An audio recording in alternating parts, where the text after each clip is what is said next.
바울은 기어이 예루살렘으로 들어갑니다. 예상했던 대로 결박을 당합니다. 환난을 당합니다. 폭행을 당합니다. 그렇지만 바울은 힘써 복음을 전했습니다. 당신들이 십자가에 못 박아 죽인 예수, 그분이 메시아이심에 틀림이 없다. 그분 앞에 무릎을 꿇어라. 바울은 목숨 걸고 복음을 전했습니다. 바울은 결국은 예루살렘 공회, 사내들인 공회로 끌려갑니다. 거기서도 바울은 힘써 복음을 전합니다. 예수 그리스도, 그분 앞에 무릎을 꿇어야 한다.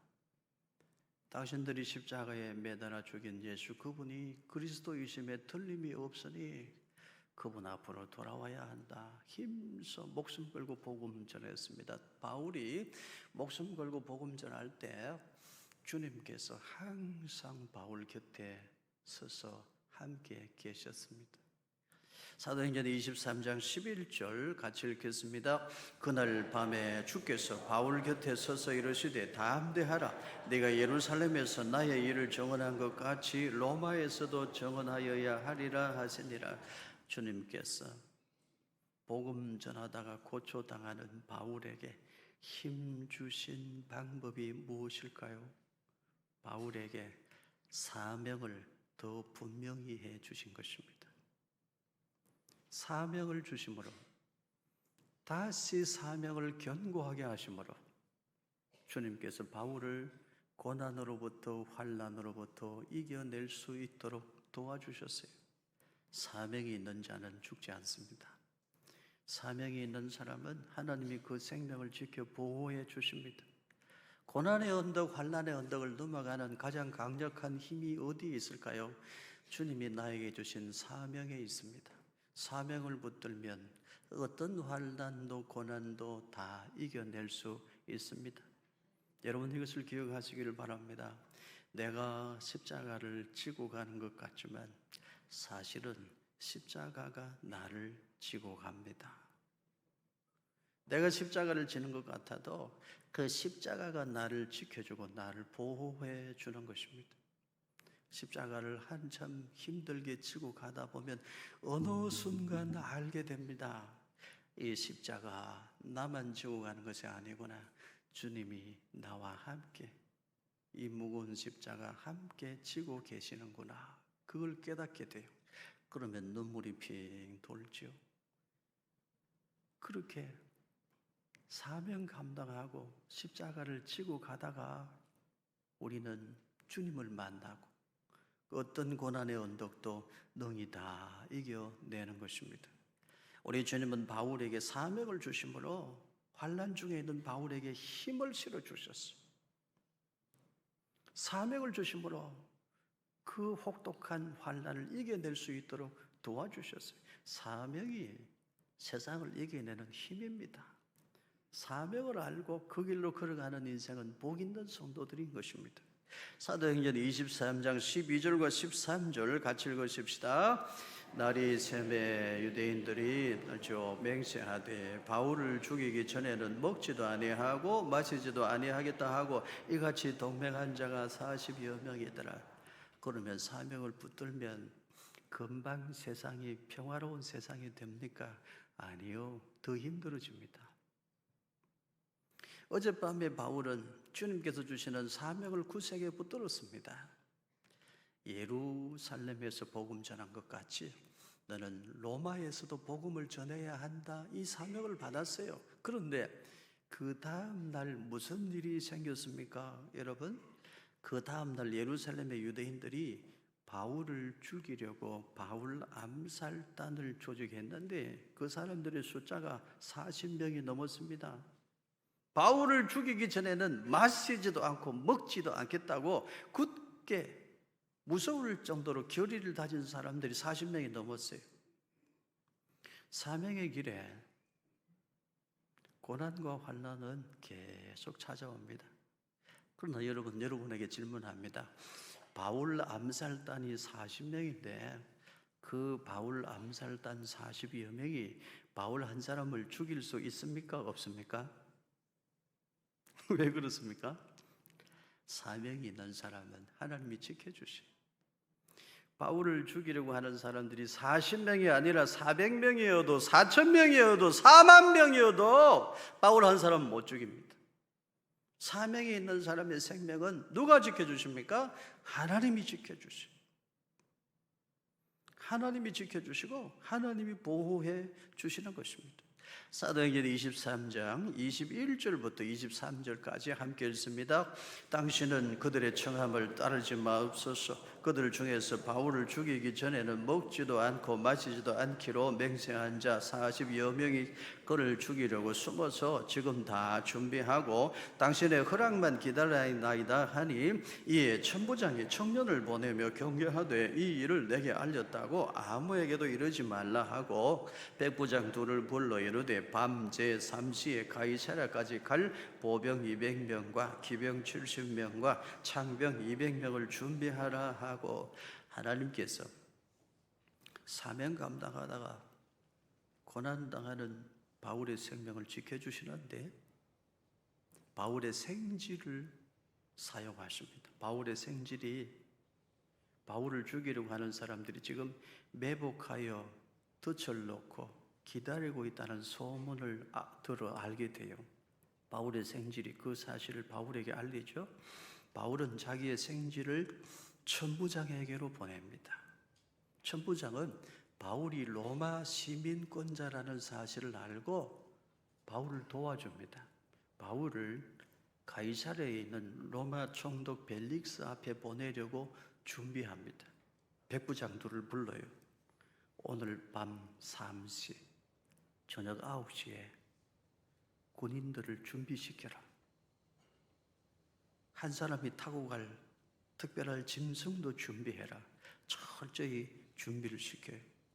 여러분, 그래서 바울이 하나님이 예비해 놓으신 길을 따라 환난에서 벗어나 사명의 길을 또 한 걸음 한 걸음 걸어가는 것입니다.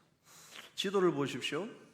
예루살렘에서 안디바드리까지 60km의 거리입니다. 가까운 거리가 아닙니다.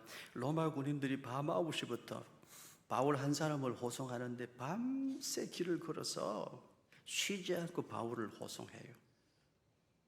하나님께서 천부장을 통하여 바울 한 사람 생명 지켜 보호하시기 위하여 동원하신 로마 군인들의 숫자가 모두 몇 명입니까? 보병 200명, 기병 70명, 창병 200명. 그럼 몇 명이에요? 일부 예배는 벌써 하던데 여러분이 조금 더 계산 속도가 느린 것 같아요. 바울 암살단 단원들이 40여 명인데 하나님이 바울을 위하여 동원하신 로마 군인들의 숫자는 몇 명이에요? 470명이에요. 하나님 하시는 일은 놀라워요. 사람에게 길이 보이지 않아도 하나님께는 길이 있습니다. 하나님은 길을 아십니다. 길을 만들어내십니다. 길을 인도하십니다. 그 하나님이 바울의 생명을 지켜 보호해 주시는 거예요. 바울을 죽이기 전에는 마시지도 먹지도 않겠다. 아무리 구색에 결의한 사람들이 40명이어도 안 돼요. 400명, 4,000명이어도 바울 한 사람 못 죽여요. 하나님께서 지켜 보호해 주시는 것입니다. 그래서 바울은 안전하게 가이사랴로 호송되어져 갑니다. 사명의 길을 따라 한 걸음 한 걸음 나아가는 것입니다. 성도 여러분, 여러분도 믿음 지키고 살다 보면 형통한 날만 있는 것이 아니고 고난의 날, 환난의 날이 있을 겁니다. 그때는 여러분 기억하십시오. 하나님은 이미 내가 당하는 고난 너머에 가서 계신다. 내가 당하는 고난의 언덕만 보지 말고 이미 고난의 언덕 너머에 계시는 하나님을 바라볼 수 있는 믿음이 여러분에게 생겨나기를 주님 이름으로 축원합니다. 환난 중에도 주님을 바라보면 환난에서 우리 주님이 일으켜 세워주시는 줄로 믿습니다. 하나님이 지켜 보호하시는 사람이 되면, 사명의 사람이 되면 진토에서도 일어날 수 있어요. 사막에서 강이 만들어지는 은혜도 눈으로 보게 될 줄로 믿습니다.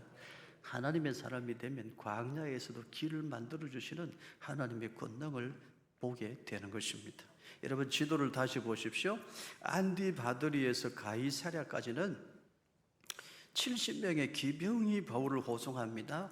보병 200명, 창병 200명은 예루살렘으로 돌아가고 이제는 기병대가 당당하게 바울을 호송해서 가이사랴로 들어갑니다. 사진을 보십시오.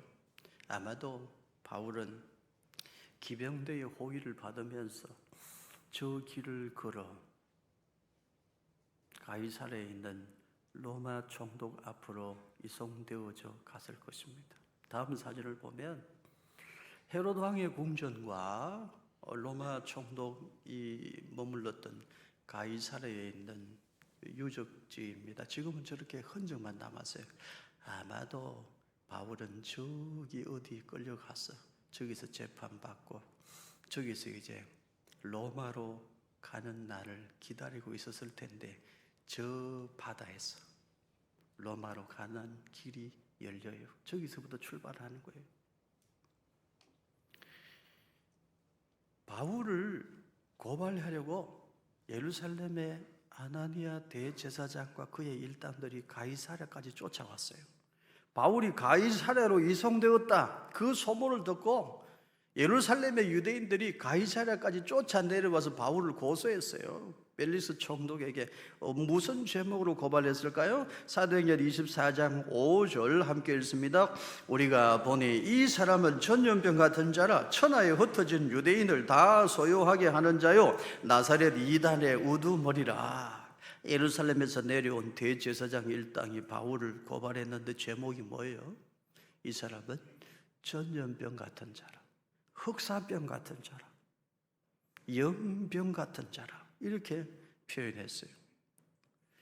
이런 표현들을 보면 당시에 바울 한 사람이 가지고 있었던 영향력이 얼마나 대단했는지를 알 수 있어요. 사실이 그러했습니다. 바울은 가는 곳곳마다 예수 그리스도의 복음으로 천지를 진동하고 그 땅을 움직였어요. 바울이 가는 곳곳마다 예수 그리스도의 십자가와 부활의 권능을 선포할 때에 악령이 물러가고 성령의 역사가 충만했습니다. 우상 숭배를 버리고 엄난 죄를 버리고 하나님 앞으로 사람들이 돌아오는 놀라운 역사들이 일어났어요. 얼마나 귀한 일입니까? 그런데 그 귀한 일들이 일어나는 것을 유대교의 교권주의자들, 기득권자들은 매우 못마땅해 했어요. 그래서 바울을 죽여 없애버리려고 로마 총독에게 고발했는데 그 고발한 내용이 이 사람 전염병 같은 자입니다. 이 사람 계속 놔두면 큰일 납니다. 그렇게 말했던 거예요.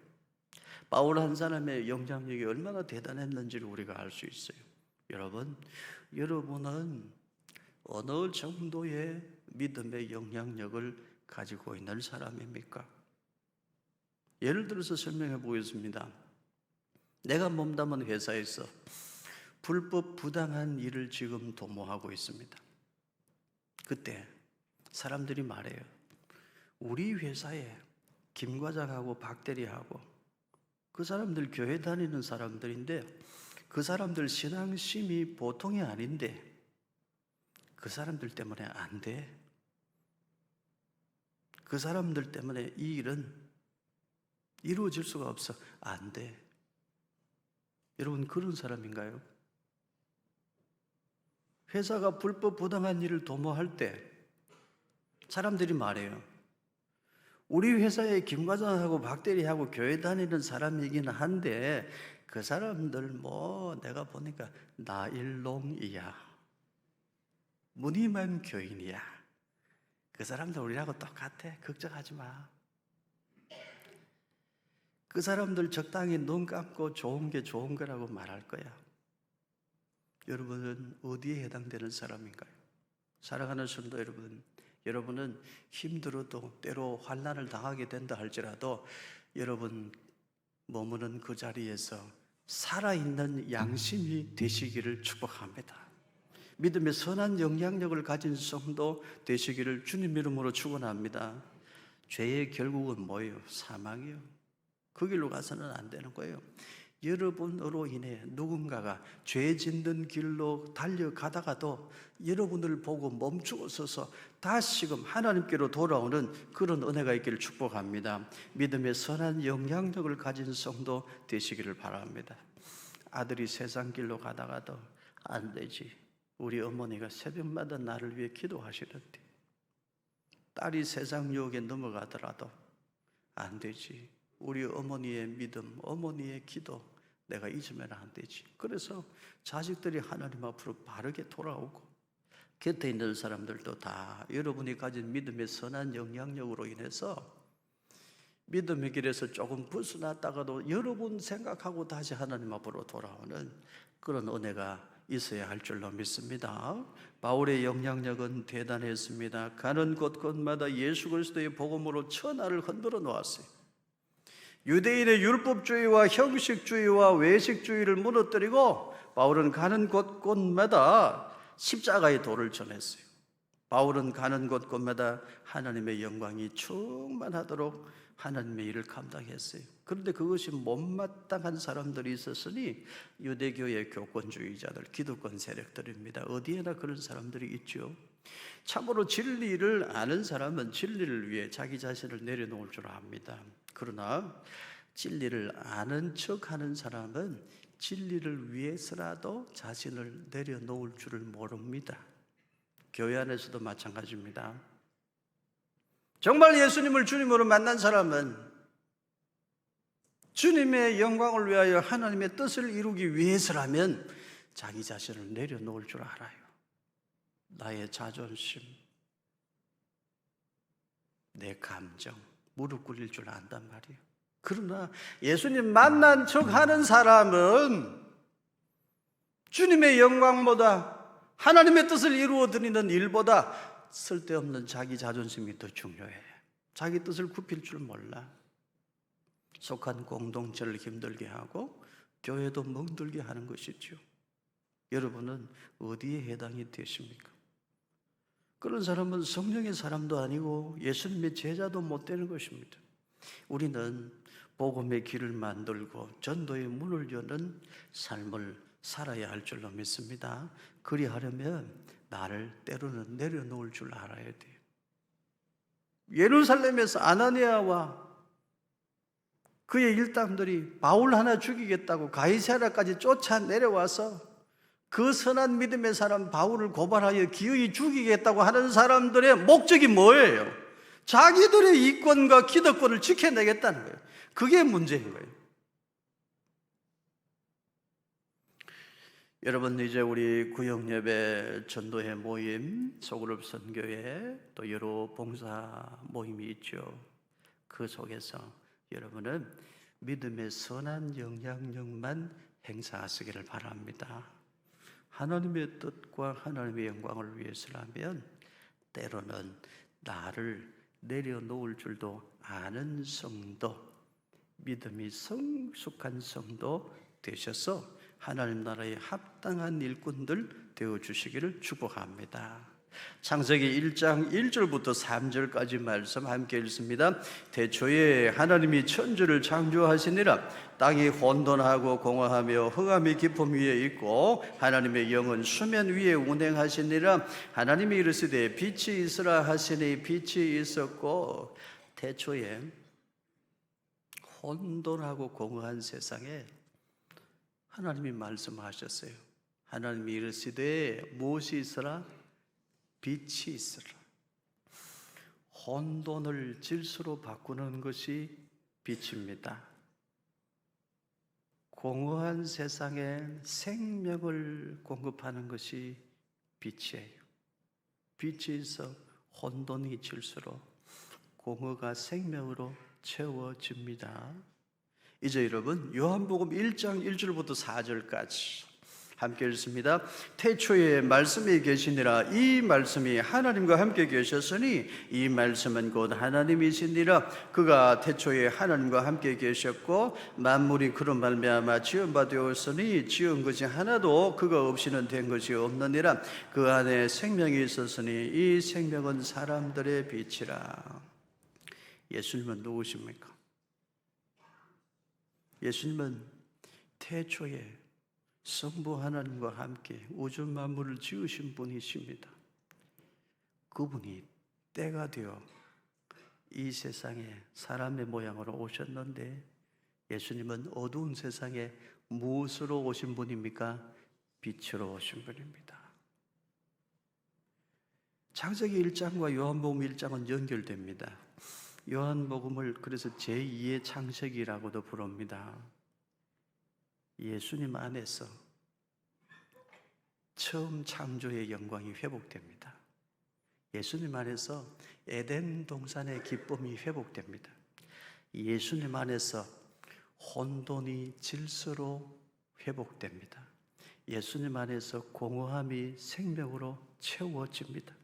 예수님 안에서 첫 창조의 영광이 회복되고 하나님의 나라가 회복되는 거예요. 예수님 안에서 에덴 동산의 기쁨이 회복됩니다. 예수님 안에서 참 자유가 회복되는 것입니다. 예수님 안에서 영원한 생명이 회복됩니다. 거기가 새하늘과 새 땅입니다. 예수 그리스도께서 다스리시고 통치하시는 곳, 그래서 영원한 생명과 질서와 진정한 자유가 있는 곳, 거기가 하나님의 나라입니다. 그래서 예수님만이 길이요 진리요 생명이 되십니다. 예수 그 이름의 뜻은 구원하시는 분, 구원자라는 뜻입니다. 예수님만이 유일하신 메시아, 유일한 그리스도, 유일한 우리의 구원의 구주 되십니다. 이것이 복음이에요. 바울은 이 복음을 알고 이 복음을 확신하고 이 복음에 젖어들었어요. 그러니까 이 복음을 전할 수밖에 없었어요. 바울은 자기 자신만 이 복음을 소유할 수가 없었어요. 그래서 목숨 걸고 이 복음을 전하는 거예요. 어두운 세상의 빛으로 오신 예수님, 그분 안에서 혼돈이 질서로 공허가 생명으로 채워집니다. 여러분, 예수 그리스도 그분을 만나야 됩니다. 어둠의 빛으로 오신 예수님, 그분이, 나사렛 예수 그분이 구약 성경에 예언한 메시아, 바로 그분이심에 틀림이 없습니다. 그분께로 나오시오. 생명 걸고 복음 전하는 거예요. 진실로 이 복음을 믿는 사람은 복음을 전할 수밖에 없어요. 바울은 이 복음 전하는 일에 자기의 생명을 바쳤어요. 생명의 복음을 위하여 바울은 자기의 생명을 바쳤어요. 그런 바울을 통하여 예루살렘이 소동하고 변화되고 소아시아가 변하고 당시 세계의 중심 로마가 진동하고 그 은혜가 흘러 우리 민족에게로 넘어와서 오늘 우리도 그 은혜 속에 있는 것입니다. 지난 주일에 있었던 일입니다. 제가 저녁에 차를 운전하면서 집으로 가는 길이었어요. 퇴근하는 길에 있었던 일입니다. 제가 차를 운전하고 가는데 신호가 빨간 신호등이 됐어요. 신호를 지켜야죠. 빨간불이니까. 제가 멈추었었어요. 제가 제일 앞에 서서 멈추었었어요. 한참을 기다렸어요. 드디어 제가 보는 신호등이 파란불로 바뀌었어요. 이제 제가 가야 될 차례잖아요. 천천히 차를 운전해서 가는데 오른쪽에 있던 차선에서 오토바이 하나가 손살같이 지나가요. 제가 깜짝 놀랐어요. 제가 화가 났을까요? 안 났을까요? 제가 속으로 욕을 했을까요? 안 했을까요? 그건 안 가르쳐 주겠습니다. 처음에 화가 나더라고요. 깜짝 놀랐어요. 그런데 조금 가다 보니까 저를 불쌍히 여기셨던 성령님께서 저에게 이런 말씀, 이런 생각을 주셨어요. 저 사람 얼마나 열심히 사는 사람인지 너 한번 생각해 봤냐? 저 사람이 저 오토바이를 타고 험한 도로를 누비면서 얼마나 오늘 많은 사람들에게 택배 물건을 배달했을지 너 생각해 봤냐? 지금도 누군가가 물건을 주문해놓고 언제 오나 기다리고 있는 사람이 있어서 저렇게 빨리 열심히 달려가고 있는데 너는 목사가 돼가지고 저 사람 속으로 하고 너 그러고도 목사냐? 성령님이 그런 생각을 주시는 거예요. 그래서 제가 잠시 회개했어요. 차를 운전하고 가면서 하나님, 그 오토바이 운전하시는 분 안전하게 지켜주시고 예수님 믿고 구원받고 복받게 해주세요. 잠시 기도한 적이 있어요. 세상 사는 것은 다 힘들어요. 얼마나 힘이 듭니까? 안 힘든 사람 아무도 없고요. 인생살이는 다 고달픈 겁니다. 죄로 타락한 인생을 살아간다는 것 그 자체가 고난이요, 고통이요, 환난이에요. 문제 없는 사람 아무도 없어요. 아픔이 없는 사람 아무도 없어요.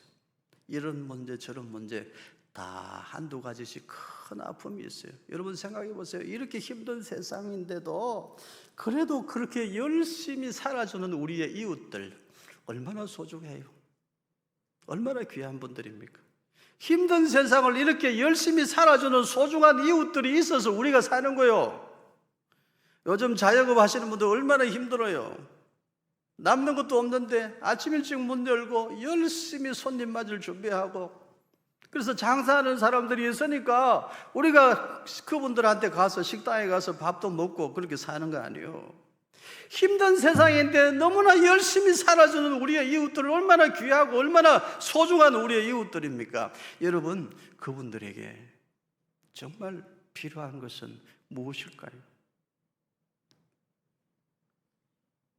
그분들의 혼돈을 질서로 고쳐주실 수 있는 분, 예수님이 그분들에게 필요합니다. 그분들의 공허를 생명으로 채우시는 분, 예수 그리스도가 그분들의 주인 되셔야 돼요. 예수님이 필요한 거예요. 바울은 그것을 알았기에 생명의 복음 전하는 일을 위해 자기의 생명을 바쳤어요. 사랑하는 성도 여러분, 우리 남은 인생이 얼마인지 알 수 없으나 우리 남은 삶을 복음의 길을 만들고 전도의 문을 열어놓는 삶이 되기를 축복합니다. 오늘 새벽에도 눈을 떴는데 전화가 왔어요. 목사님, 우리 형님이 소천하셨습니다. 인생은 그런 겁니다. 오늘 우리가 하루를 살고 있다는 것은 내 인생의 날이 하루 줄어든 것을 의미합니다. 지금 내가 새로운 하루를 살고 있다는 것은 내가 이 세상에 살아있을 날이 하루 줄어든 것을 의미합니다. 우리 어떻게 살아야 될까요? 복음의 길 만드는 사람, 전도의 문을 열어놓는 사람으로 살아야 할 줄로 믿습니다. 우리가 복음의 길 만들고 전도의 문을 여는 사람으로 살려면 어떻게 해야 될까요? 오늘 방법까지도 가르쳐 드리겠습니다. 고린도전서 12장 3절 함께 읽습니다. 성령으로 아니하고는 누구든지 예수를 주시라 할 수 없느니라. 복음의 열매, 영혼 구원의 열매는 성령님이 맺게 하셔요. 전도는 사람이 할 수 있는 게 아니에요. 영혼 구원은 누가 하시는 거예요? 성령님이 하십니다. 성령님이 감동, 감화, 역사하셔야 복음을 들을 때 믿음이 생기고 예수님 믿을 마음도 생기고 예수님을 믿게 되고 입으로 시인하고 고백하게 돼요. 성령으로 아니하고는 누구도 예수를 주시라 할 수 없어요. 그러면 우리는 뭡니까? 성령님의 도구인 거예요. 성령님이 영혼 구원의 도구로 서기에 합당한 사람이 되는 것이 우리 삶의 목표입니다. 그러면 우리가 어떻게 살아야 될까요? 성령님께 배우면 됩니다. 성령님은 다른 이름을 가지고 있습니다. 무엇일까요? 보혜사, 은혜를 지켜 보존해 주시는 분입니다. 보혜사, 헬라어로 파라클레토스라고 해요. 영어 성경에는 이렇게 번역됩니다. The Advocate, Counselor, Comforter, Helper 이렇게 번역이 돼요. 무슨 뜻일까요? 변호해 주시는 분, 상담하고 위로해 주시는 분, 도와주시고 이렇게 세워 협력해 주시는 분, 그런 뜻이요. 성령님은 죄진 사람도 변호해 주시는 분이에요. 실수하여 넘어진 사람도 위로하고 격려하여 다시 일으켜주는 분입니다. 율법은 사람을 정죄하나 복음은 죄인도 사랑으로 품습니다. 지적하고 나는 너보다 많이 알아 가르치려 들고 판단하고 평가하고, 그건 성령의 방법이 아니에요. 내가 복음의 길을 만들고 전도의 문을 여는 사람이 되려면 성령님께 먼저 배워야 돼요. 성령님이 일하시는 방법부터 배워야 돼. 성령님이 하시는 일은 뭐라고요? 죄인이라도 변호해주고 다시 살 길을 열어주는 거예요. 실수하여 넘어진 자라도 손잡아 다시 일으켜주시는 분이 성령님이세요. 우리 모두 성령님께 잘 배워서 성령님이 일하시는 방법을 배워서 우리 삶의 전도지가 힘있고 감동이 있고 감화력이 있기를 축복합니다. 우리 교회는 전도지 없어요. 왜 그럴까요? 종이 전도지 없어요. 여러분이 전도지요. 여러분의 착한 행실이 전도지다 이 말이에요. 로마서 2장 24절 같이 읽습니다. 기록된 바와 같이 하나님의 이름이 너희 때문에 이방인 중에서 모독을 받는도다. 나 때문에 하나님의 이름이 세상 사람들 속에서 모독을 받는 일은 결단코 없어야 될 줄로 믿습니다. 우리 그렇게는 살지 않기를 바랍니다. 어떻게 살아야 될까요? 고린도전서 9장 23절 함께 읽습니다. 내가 복음을 위하여 모든 것을 행하면 복음에 참여하고자 함이라. 바울의 글을 읽어보면 감동적인 구절들이 많은데 바울은 이렇게 표현해요. 내가 능히 갑의 자리에 설 수 있으나 나는 스스로 을의 자리로 내려간다. 예수님이 그렇게 하셨기 때문이다. 내가 그리하는 것은 한 사람이라도 더 얻고자 함이라. 한 영혼이라도 더 구원하고자 함이라. 바울은 그 마음으로 살았어요. 그렇게 사는 것이 복음에 참여하는 삶입니다. 우리는 어떤 경우에도 복음에 걸림돌 되지 아니하고 복음에 참여하는 귀하고 복된 성도 되어야 할 줄로 믿습니다. 우리 모두 그렇게 살기를 주님 이름으로 축복합니다.